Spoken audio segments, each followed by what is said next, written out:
Of course, when Jesus could talk 40 days non-stop about the kingdom, there was a lot to know.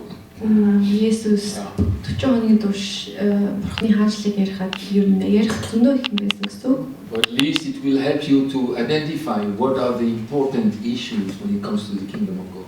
Тэгээ Бурхан та нарт туслах байх яг Бурхны хаанчлал гэхээр юу чухал вэ гэдгийг тодорхойлоход чухал. The central one is the truth about the kingdom truth. Хамгийн том түлхүүр дундах юм нь бол үнэн. And in that there is a cross. Тэгээд тэрний доотлох нь заавал. Because it's a kingdom. Яа тэгэхээр энэ хаанчлал It's His kingdom. түүний хаанчлал.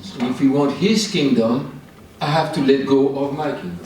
Тэгээд түүний хаанчлалыг амаар бол бид нар өөрсдөө хаанчлалыг хаях ёстой. He has to sit on the throne of my heart, so I have to move my button from that throne and let Him have the throne. Хэрэг бид нар түүний хаанчлалд ормоор бол түүнийг тэр суудлын дээр суулгах ёстой. Өөртөө суудлаасаа буух ёстой. So kingdom truth has that inbuilt, the word of the cross. Тэгээд хаанчлалын үнэн бол яг юм. There is бүх юм дотор нь байдаг. There is no two thrones in our lives, only one. Тэгээд ер нь амьдралд нэг throne The throne. хааны сэнти нэг л хаан сэнти гэдэг. Хоёр гэж байдгүй. Only one throne. Ганцлан. And because it's a kingdom, there is a king, and the king is Jesus. Хааншил болохоор хаан байдаг. Тэр хаан нь Есүс.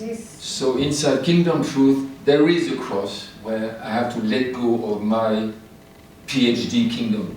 Philip Dupont kingdom has to go.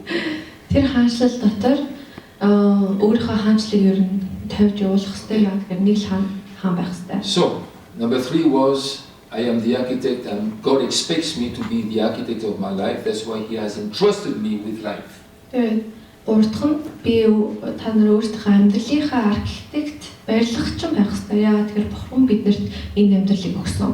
God will not interfere in our lives. He's not an intruder. He's not a thief. Бурхан бидний амьдралд өөрөө ингэж тэр лайнаас гарч бидний амьдралд орохгүй. Яагаад гэхээр хилгаач биш. He's not a pharaoh. He's not a tyrant. He's not a dictator. He's a father. Аав тийм хулгайч тийм ингээд хулгаал тиймэрхүү юм бол биш гинэ. Okay.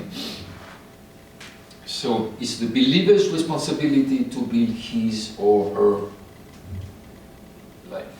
Гуравдах нь итгэгчдийн гол хариуцлага бол өөрсдийнхөө амьдралыг барих. So we had a look into Proverbs chapter 24.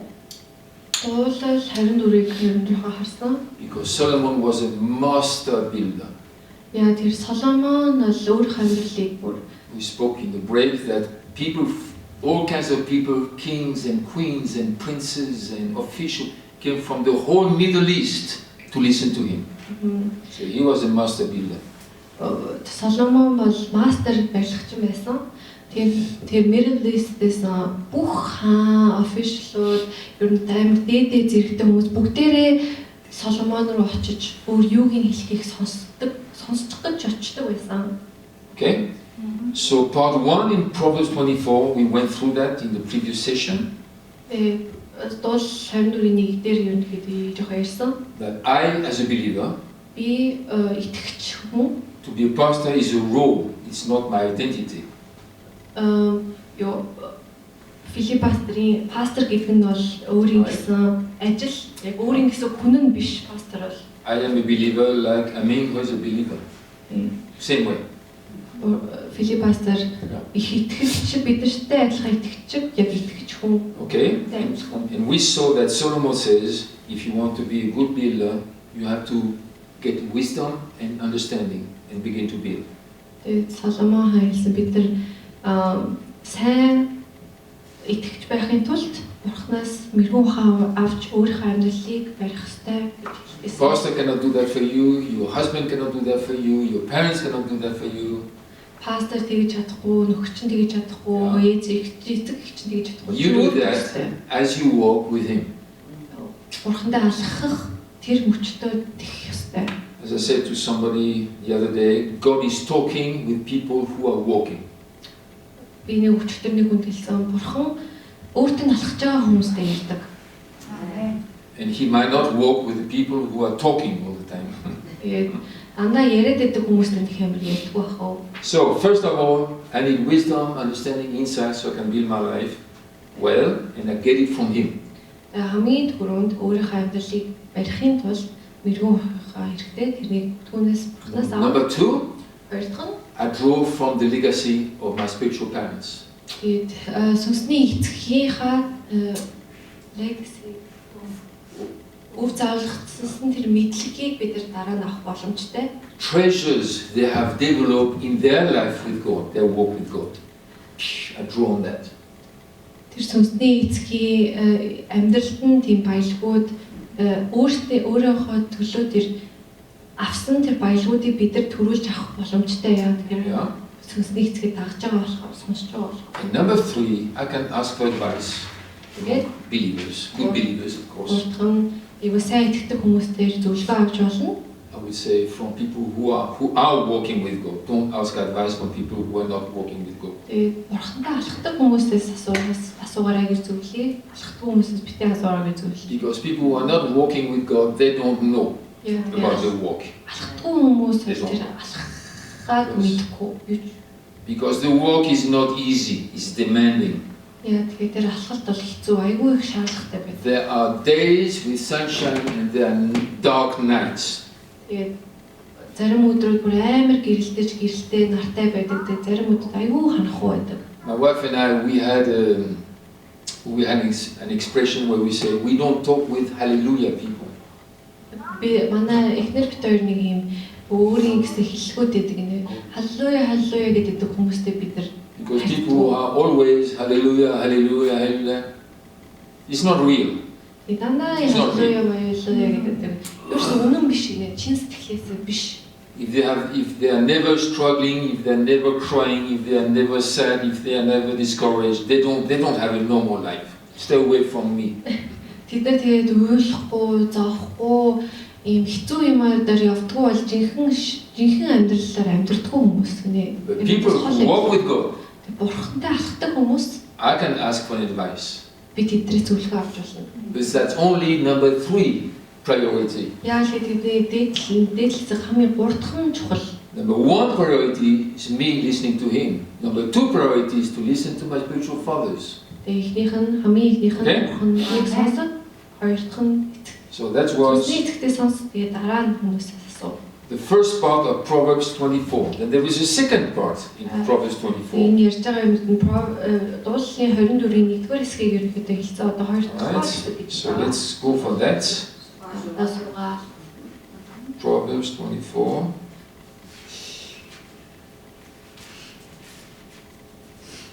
The first part was about building a house. Нэг хэсэг нь яаж байраа барих вэ? The second part is about cultivating a vineyard. Хоёр дахь нь одоо ийм байр барьчлаа тэгээд ард байдаг ийм газар штэ. Газраа яаж явах вэ гэсэн. Газраа яаж арчлах вэ? Vineyard. Like backyard. Yes. Vineyard is like it could be a background like lawn area, right? Vineyard. Oh. Yeah. Зүгээр л ерөнхийд нэг талбай. My grandparents, they had a vineyard. They made their own wine, French wine. Yeah. Ерөөсөө гадаа нэг wine bar. It was not a very good one, but it was a good one. Okay. So the first illustration is somebody building a house.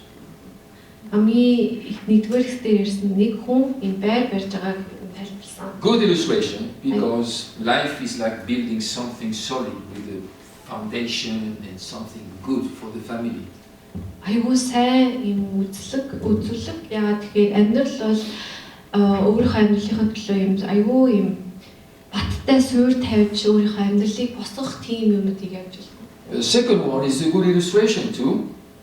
Хоёр дахь нь бас айгуу сайн юм үзлэг. Because it has to do with the work which profits the community. Хоёр дахь нь болохоор profits the community. Yeah. Одоо community гэдэг нь юу вэ? the city, the village, the region. Тэгээ хүмүүсүүдийг ингэж ер нь өөрт нь сайн байдаг юмнууд хүрээлэнд нь ашигтай юмнууд болдог.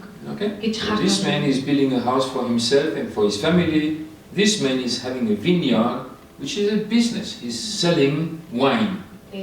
Эхний үзүүлэлт нь болохоор нэг хүн байраа барьж, хоёр дахь үзүүлэлт нь энэ тэр хүн өөрийнхөө community, ойрын дотны хүмүүсд тусалж байгаа гэдэг тийм illustration үзүүлж байгаа шүү. So let's learn to know this man.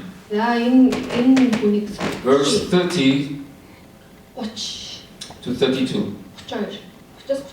I went past the field of the sluggard, past the vineyard of someone who has no sense. Okay? Thorns had come up everywhere. The ground was covered with weeds, and the stone wall was in ruins. I applied my heart to what I observed and learned a lesson from what I saw. Okay? So that's the man with the vineyard. Ингээд гадагшаа гараад өөрийнхөө тэр нэг вайн ургадаг газар руу харсан чинь айгүй юм хатан матуу юм ургацсан байсан юм байна. Тэгээд тэр нүдэрээ би юу эндээс юу ойлгох хэрэгтэй вэ гэдгийг бодсон гэж. So this man owned a vineyard. Энэ хүн тэр Bought it as his property. аваад ажилласан тэр вайн ярдаа. Cultivating wine and selling the wine to the community and so on. Тэр өөртөө вайн хийгээд тэр вайн хүмүүст зарах. He had employees, people working for him, probably. Ажилчдтай байсан. Right? But when Solomon passed by his vineyard, Тэгээ Соломон тэр wine order ингээд хажуугаар өнгөрөхөд he saw weeds and he saw something which covered the ground. The stone wall was ruined. Everything was going nowhere. Тэгээд Соломон ер нь харахад хэсэгчүүлсэн ингээд ер нь цэвэрхэн юм байх ёстой юмуд нь бүгдээрээ ер нь тийм байгаагүй гинэ. Solomon observed. Соломон харсан гэж. We must pay attention. Анхаарах хэрэгтэй. Amen. We have to pay attention, as I said yesterday and today. We have to pay attention. Observe that. And he learned a lesson from what he saw. Тэгээд Соломон яг тэр харсан юмнаас юм ойлгосон гинэ. Тэр хүний. When we study the Bible and study the lives of Abraham and Joseph and Esther and Paul and Peter, we have to observe what we saw and learn from what we see. Одоо бид нар энэ Библиэлд байгаа Айзекийн амьдралыг одоо ингэ уншихдаа харж байгаа юмудаа сайн тэрнээс юу ойлгох вэ? Юу харж байгаагаа ойлгож дундад хийх хэрэгтэй шүү. And Solomon's conclusion is this: this man has no sense. Тэгээд Соломоны ер нь тэр хүний wine yard-ыг харчаад энэ хүн ямар ч юм ойлголт байхгүй. Юмны мэдрэмж, ойлгомж байдгүй байна гэж conclude хийсэн. He has a beautiful, fruitful property. Айгуу том юм гоё газартай байж. Which could produce wine. Дундөө юм гоё wine. Sustain him and his life, his family. Өөрийнх нь амьдрал, өөрийнх нь гэр бүлийн. He had maybe employees working for that. He was selling to the community, so the community benefited from his work. So the man was blessed. He had all opportunity to do well in life. Both to be blessed and to be a blessing for others. However, thorns had come up everywhere. Number one.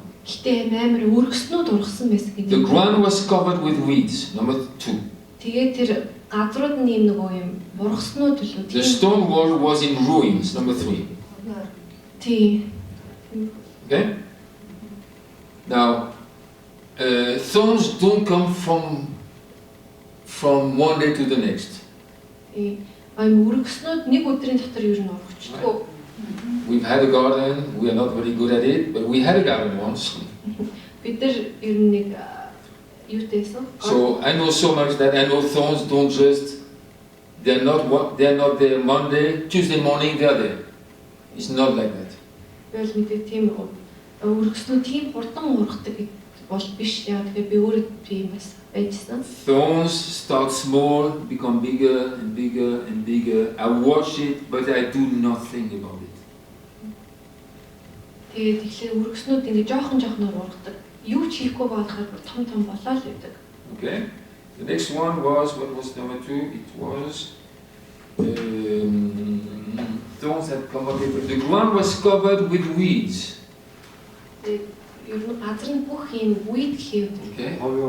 Тийм хогийн ургамлаар ингэ дүүрсэн байсан. Now that does not happen overnight.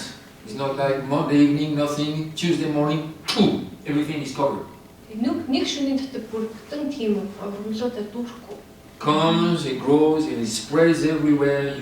He saw it, but did nothing about it. Багаар ингэж ургаад бүтэн тийм болох ер нь удаан хугацаагаар тийм болох. The third issue was the stone wall was broken. Удаан хугацаагаар тэгээ тэр харсан гэхдээ юу ч хийгээгүй. Тэгээ гурав дахь ишүү нь болохоор stone wall нэг чулуун юм wine яадаг гад тэр нь идэрсэн байсан. It doesn't happen overnight either.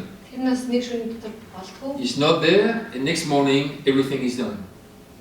Maybe one stone fell and do nothing about it, then another stone falls and do nothing about it, then more and more, and then the whole wall is in ruin.